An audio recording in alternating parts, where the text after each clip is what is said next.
नैसर्गिक चेतकाबरोबर कृत्रिम चेतक वापरणे व त्याद्वारे तीच नैसर्गिक क्रिया घडून आणणे म्हणजे डॅश डॅश होय. पहा, नैसर्गिक चेतकाबरोबर कृत्रिम चेतक वापरून एखादी नैसर्गिक क्रिया घडून आणणे याला डॅश डॅश म्हणतात. काय म्हणतात? प्रमाद संवाद, प्रमाद, 2 संवाद, 3 अभिसंधान आणि 4 आहे पठारावस्था. तर विद्यार्थी मित्रो, नैसर्गिक चेतकाबरोबर कृत्रिम चेतक वापरून जर नैसर्गिक क्रिया घडून आणल्या जात असेल तर त्याला म्हणतात अभिसंधान. काय म्हणतात?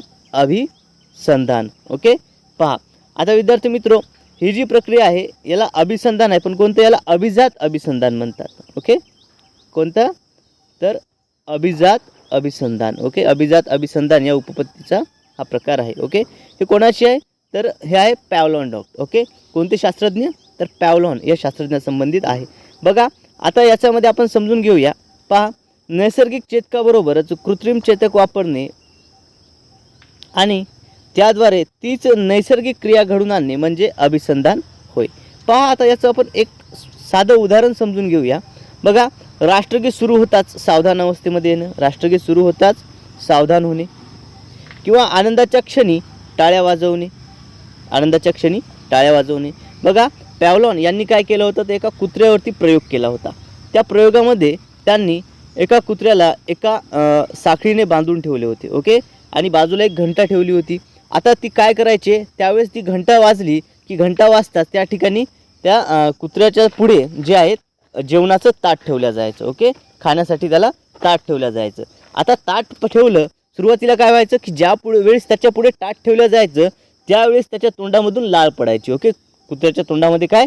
लाळ तयार व्हायची. आता लाळ तयार होणे ही आहे नैसर्गिक क्रिया. ओके. लाळ तयार होणे ही काय? नैसर्गिक क्रिया आहे. ओके.